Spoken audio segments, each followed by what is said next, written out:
Labas, merginos ir visi kiti, kurie mano kanale, mano story žiūrit. Šiandien norėjau pakalbėti, nors ir toks sekmadienis, kaip aš sakau, lazy, bet toksai, šiek tiek biški prie tinginio galbūt, poilsis daugiau, nes už lango tai oras būtent tam ir kviečia, pailsėti įsisukus į kažkokį tai šiltą antklodę ar ne kokį filmą pažiūrėti, bet pagalvojau, kad noriu tiesiog pakalbėti apie konkurenciją. Tai sekantis storis ir bus mano įžvalga iš mano požiūrio taško. Neabsolютinu, tai yra vienas iš daugelio galimų variantų. Na, bet taip, kaip aš matau konkurenciją. Yra sakoma, konkurentai.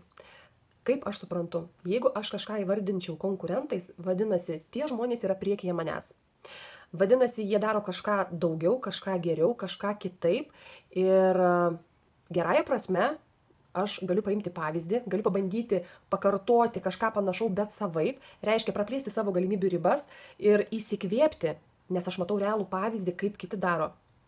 Konkurencija nebūtinai ji turi būti bloga, pavydi, pilna šmeižto. Ne, jinai gali būti ir apie draugystę. Tai konkurentas yra puikus pavyzdys, tai yra žmogus, kuris parodė, o kaip galima dar kitaip padaryti. Tai reiškia praplėsti tos vizijos, tos idėjos galimybės ribas, ar ne? Tai dėl to aš sakyčiau, kad konkurencija gerąja prasme tai yra mums įkvėpimo šaltinis ir toksai, kuris sako, eik ir tu daryk. O kodėl tu snaudi, kodėl tu sėdi, vat pabandyk, nedrįsti, bijai, nemoki, nežinai, bet tau patinka tai, ką tu matai, va tai imk ir padaryk. Ir tu tada su savimi deriesi, žiūrėsi, ką tu galėtum, ko tu negalėtum, ir va taip kažkaip tai pralauži tas savo ribas ir pabandai. Ir va tada konkurencija išeina į naudą. Mūsų veikloje tinklinėje rinkodaroje aš nelabai sutinku su tuo, kad jau pilna yra konsultantų, konkurencija didelė, dėl to, pavyzdžiui, pardavimų neina padaryti. Šioj mūsų galimybė žmogus perka iš žmogaus. Ne iš fizinės parduotuvės, ne kažkur kitur, bet tiesiai iš žmogaus. Nes konsultantas tiesiog papasakoja, kaip išsirinkti priemonę, kokie yra panaudojimo būdai ir taip toliau. Taigi, šioj srityje esminis dalykas yra žmogus, asmenybė. Jeigu tu patiksi savo klientui kaip žmogus, kaip konsultantas, jis pas tave ateis ir pirktis ir nemainys tavęs į kitą žmogų, nes tu jam tiesiog būsi artima siela, nežinau, artima savo savybėm, pateikimo būdų, dėmesiu, aptarnavimu ir taip toliau. Taigi, mūsų veikloje, tinkliniai rinkodarai, aš sakyčiau, kad tokios kaipo konkurencijos nėra. Tik tai yra žmonės, kurie galbūt nenori išreikšti save taip, kaip jie, tokie, kokie yra originalai. Paieškoti daugiau būdų, kaip pateikti tą produktą, kaip būti labiau matomam, kaip sukomunikuoti su savo klientu, kaip rasti tą bendrąjį ryšį ir dirbėti labai reikia su savim. Labai.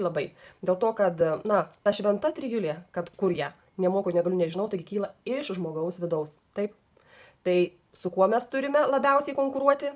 Su pačiu savim. Kiekvieną dieną iš savęs paimti maks. Ir kad nebūtų šitos trijulės, kad nemoku, negaliu, nežinau. Nes mes viską galim. Kai norim, kai matom prioritete, tą, ką mūsų vidus kviečia padaryti, tai pastatom prioritetą, kad aš pasieksiu, aš išdrįsiu, aš padarysiu, tada mes ir galim. O kai nėra tokio degančio noro, tave sudominančio noro, dėl kurio tu gali viską padaryti. Ir nesvarbu, kad bus visko, nes tai yra pamokos. Kai tu darai kažką, ko tu niekada nedaręs, faktas, kad tu galbūt pirmų kartų ir nebūsi patenkintas rezultatu, bet tai bus pirmas žingsnis į kažką naujo, į tavo išplėtimą ribų, į tavo galimybių lauką didesnį. Tai, žodžiu, aš tikrai tikiu, kad visiems vietos pasaulyje užteks.